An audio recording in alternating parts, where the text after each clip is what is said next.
nga tuvudde mu by'okwesudiya ng'oli mu maka ga musajja nga yazimba ng'omusajja takukuba ng'omusajja takutuntuza ebyo kutuntuza tumiininga ki nga biri life. Winnie Nwagi bw'atyo munnange bw'alabise naye nga nalabye bayimbi bakyala ab'e Uganda abaagala bazadde baabwe naddala abasajja saabakyala. Winnie Nwagi ayinza okuba nga akwata ekifo kya nnamba emu ate ne taata we naye amwagala bitya. Winnie Nwagi ne waba nga akoze omusango oba social media n'emusabula Winnie Nwagi bino biri munnange taata ye asigala ayiriddewo muwala we Winnie Nwagi omubiri nze bampangula bayina ka combination yako mukwano taata n'omwana Winnie Nwagi ne daddy we kale omukwano gwe bayina mwekusifu oba gwa kimmemmetse bambi olwo okusanga omusajja ayagala abaana ab'ennaku zino abasajja nga baakyukira ddala olengera akuzaalamu n'akulekaawo nga teetagana kuwana buyambi. Kale bwe tweyongerayo ne maama Janet ono n'amaze akabanga nga akaabira emmotoka gaba pulezidenti kukoledde ebbanga ddene nnyo leero njagala bizinensi nyumba mmotoka munnange bwe twogerera ku bisatu byamaze ebbanga ng'asaba emmotoka yo yagifunye era nga yagimugulidde ye vice president era olw'essanyu eringi yamubuuziza na mu luzungu n'addamu n'oluzungu naye ebintu bye yazzeemu ngenda kuba nga mbikuteerako wano mu katambi naye tetuseka ngenda kuba mbikuteerako wano mu katambi naawe osobole okwerabirako essanyu eryamubaddeko ery'omwoki wa Gonja nga naawe oluzungu luvuddeyo lonna lwe twasoma. You are welcome, Mama Janet. Muluzungu. Namugamba thank you, madam. Nangamba the look the video. I want to come from me. Namugamba yes, I want to come, madam. Naseka. Nangamba the car.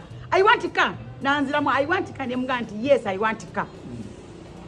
Bwatyo Mama Janet munnange bwe yewangulidde emmotoka naye era nga olw'essanyu eringi twatuuse n'okukozesa oluzungu bamubuuza do you want a car naawe n'abuuza eka niye nagamba yes I want a car bannange oluzungu lubadde awo bwetyo naye nga bambi kyamaze bbanga akikaabira finally yamaze n'akifuna. Kale bwe tweyongerayo Mahabo Research Clinic bijanjabisa ddagala lya butonde gwe n'omwami yali eyo ng'otawanyizibwa ensonga za sayizi oba ng'oyagala kwongeza ku sayizi bakubireko era nga tomalaako mu nsonga z'omukisenga abakyala bonna b'ofuna bakudduka buddu suddamu kaba na kizibu ekyo BF sumayaze okuba nga ate ekolera ddala ku nsonga ezo gwe wenna oli mukulu oli mukadde oli mukyala oli mwana nga otawanyizibwa ensonga z'okufuka ofuka omusulo ogulimu olusaayisaayi oba nga gobeera ofukiriza buli kadde oba nga ofuka omusulo naye ng'omala kulumizibwa nnyo bambi bakubireko bagenda kuba nga ate ensonga ezo bazikolerako ddala kwotere n'okulabika obulungi oyagala kendeeza ku saayi ku mugejjo oyagala kweyongerako obunene oyagala kushena bushenanyi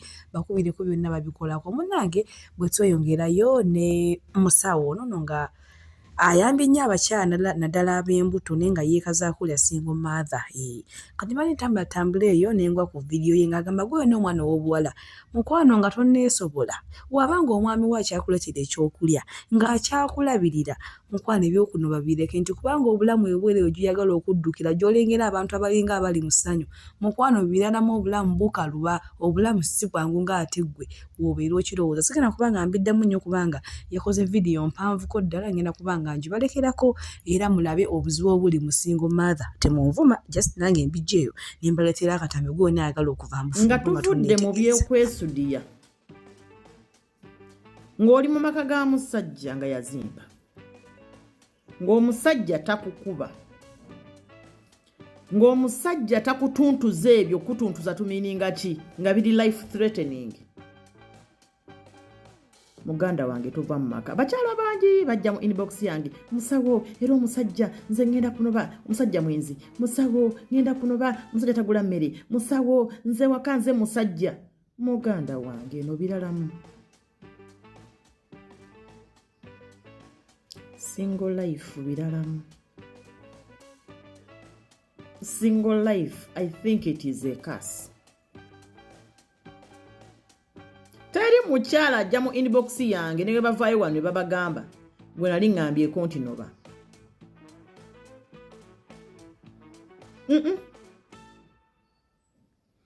sivanga yoko ne ngamba mukyala nti noba eno birala baby. Wobeera ng'oli mu maka g'omusajja nga mufunye misunderstanding n'akuleka awo n'agenda obeeramu n'essuubi nti oba alidda nti luliba olwo nadda Gobeera mu maka g'omusajja ng'omusajja akuleseemu totandikira ku zero. Ngambamu abaana abato abatulaba ne batwegombesa era kuba ogenze n'okolayo obumiliyoni 10 nange excuse me nange ngenaatuuka nja kubeera nga musawo. Oho mama nyabo era we natuuka e Uganda ngenda kukola bwenti nzimbe ennyumba yange mbeere nga musawo. Wangi maama mbadde ki wangi nze tomanyi kyempiseemu kutuuka wendi ate nga nze mbaddeko n'omulimu gwa gavumenti. Tuve mu byokwejulisa. Okunoba kwogamba okunoba okumanyi okimanyi okiwulira mu matu bulungi muli n'okitegeera. Okunoba kwe kuliwa.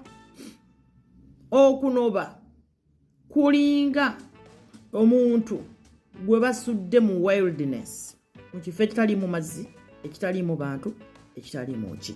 That's how you feel. Kyokka kisooka ne kikutraumatizinga nga tomanyi kiddako. Abakyala ab'omu Central bo bagezi. W'abaana anoba asooka n'ategeka asobola okunoba emyaka 5 naye ng'ali mu maka ga musajja. N'apulaningira okunoba. N'amala okuzimba n'ennyumba naye n'agenda. N'aba ng'alina w'atandikira. Naye bano abaligendera ku videos ezaakuno bonange ennobye kubanga afunyeyo akalimu ennobye era wenzirayo olw'obumiliyoni 5 muganda wange. Bwe batyo si bwe banoba. Okunoba okw'okugwako obugwenze nkumanyi. Neegomba n'okufuna akakorido nsulemu akakuubo. Neegomba nze nno nkugamba at least ko nalina chance nti nasulanga mu mulago. Naye olwo kati olina emiliyoni 10 tolina ttaka, tolina nnyumba, tolina ki, olina abaana, oyagala kunoba. Miliyoni 10 zigenda kukolera ki? Kibi nnyo omuntu aba takwatako ku ssente, wakwatako ku ssente aba excited. Miliyoni 10 maama wange zikuvumisiza omusajja agannyo, zikulemeseza n'okuddamu okubira omusajja. Wenna olaba ng'oli wakabi. Miliyoni 15 zikola ki? Osobola ogulako ploti n'ozimbako n'osigazaako eza bizinesi, n'osigazaako kubeesaawo n'abaana. Bwe batyo si bwe bakola. Woba onaanoba basooka kupulaninga. Okunoba okupulaningira mu myaka nga 10 ate ng'olina omusajja mu nnyumba. Jukira ennyumba at least obanga opangisa, musajja wasobola okufuka nga landlord, musalawo n'ogamba kamutwale nga landlord. Oba akomawo mwenda, oba akomawo n'abakazi, oba akola ki, obeera nga landlord. Abeera nga landlord gy'oli. Bw'opulaninga. Nomakinga sure nti oguza akatekako. Nomakinga sure nti oteesemu akayumbako. Bwe kiba kyetaagisa n'otandika ne ka business katamanyi nga kali established, then n'onoba. Bannange okunobanga totegese obanga ogenda batono nnyo abasucceedinga era nze mbeera neewuunya Katonda ate nga naliko n'omulimu nze. Omanyi bategeeza okunoba nga totegese. Do you know what it means by starting from zero? Kyova olaba abakyala abamu abagenda ku mpugiriro kuba yalabye gundi bino bye nekoza kuno nembuuka nenkola ki nenzira mu nnyumba. Sweetheart, mba nkiringa bowadom. Si bya mirembe. Bunaawe eri ayagala okunoba mbona yabuuke nga musawo bwabukira mu nnyumba ye, azine nga musawo bwazinira mu nnyumba ye. Omanyi emyaka gye maze eryo oketandika okuzinako bwetyo. Ogimanyi? Omanyi emirimu gye nkola nze? Ogimanyi? Omanyi omuntu akola emisana n'ekiro kati kataimu kemba nfunyemu aka seconds 3 nenkola video nga nzina, olowooza buli ssaawa mba nzina, lunaku lwonna mba nzina. Bwanji maama? Oba olowooza mba nayinza ne bwe njogera ku bwasinga onkaaba n'okukaaba. Eddakiika 3 zenzikoleramu ka video nenkateeka kuno olowooza buli ssaawa bwentyo bwemba muganda wange single life it's a curse. It is a curse. Si wishinga muntu yenna kujja eno mu bwasingo wekiba kisoboka.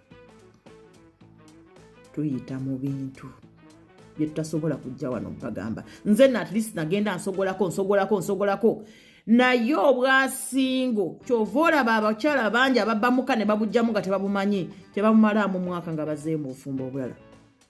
Otuuka mu bufumbo obulala omusajja naye ajja kusabirawo omwana kasita omala myezi 6 nga tozaala naye afiiringa insecure aba alowooza eri gye wava bagenda kutwala nga naawe ozaalawo omu babiri ate n'olaba nga ono mubi nnyo okusinga oli gye wava. N'abamu bamanyi okola reverse ate naava wano ng'amaze okuzaalawo omwana oba omu n'addayo gye yava. Woddayo eri kino kibeera kivumo bwe wagenda wafunamu ki tokomyewo. Abamu batuuka eno nga bibi ddala nga tasobola kwementaininga n'atandika okutunda ebintu by'ekyama n'atandika kwegaba bwegabi ne yeekyawa. Temulowooza nti buli omu atuuka mu bwasinga abeera successful. Ndowooza Katonda atunuulira nga gwe wali togwagala nze banaye sibeera nkawo nino takubeera singo. Saakirowoozaako. Nze nalowooza nga justice kubeera okulabirira mwami wange n'abaana bange zinayagala abaana 6. Saabeera kawo ne ngamba njagala kubeera singo. Sikirowoozangako. Saakyagalako. Saalowoozaako nti nze ndibeera singo mu bulamu bw'ensi. Maama teri balalu babeera n'abasajja baabwe.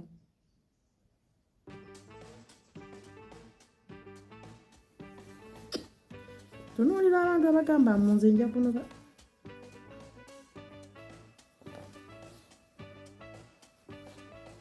Obwasingo isekasi tebuli mu mirembe gye bulimu. Twenyumirizaamu kuba tetulina kyakukola. Tetukiina kyakuzzaako. Kiringa bw'olaba bwe batuuza omulemu ne bamugamba ogenda kustayinga bw'otyo tosobola kunakuwala for the rest of your life. So toyina magulu fine naye you have to be happy. Obwasingo bulemu naawe. So badiya ng'oli mu bufumbo. Think twice. Si byangu nga birowooza. Katonda akwatako bukwasi no succeedinga. Webigaana oyinza ogaba amagulu mukwano gwange. Oyinza okwenywa n'onywa emindi eza buli kika. N'oyenda buli musajja sayi gwe. Eno biralamu baby. Jangu ng'okimanyi. Nkutidde. Jangu ng'okimanyi nti obwasingo biralamu. Juga teryakuba ku abalungi abatuuliriza era abatulaba olunaku olwaleero tuchaddeko ewa Sheikh Ashraf Dembe. Sebo sanyusa okubalaba amannya agange ye Sheikh Ashraf Dembe akola ku bizibu by'enjawulo. Omuntu singa aba alina ebirwadde musomereddwa tunywa amazzi ga lukuya nga bw'obadde ogalaba tugenda abantu ku kyoto ne twokya emizimu emibi egibabaamu n'okulomba edduwa. Abantu singa abeera ng'ali wano atuuse sobola okumulombera edduwa ne waba atatuuse nga mpadde amannya ge naye ng'ali wala neetaase enamba yange yeeno eri 0707363711. Nammwe bannyinaffe abali ebweru oyagala okuba nti oyagala okulombera ku dduwa ng'olina ebizibu viza zibuze amaka gakolongotana sente zikola zimpita mu ngalo ojja kumpeereza ekifaananyi kyo n'amannya go ebyo byokka bijja kummala nja kukulombera edduwa ojja kutereera. Olunaku olusembayo mu mwezi mba n'edduwa eyawamu ffenna n'abalwadde bange abakadde n'abapya. Salaamu alaikum warahmatullahi wabarakatuh.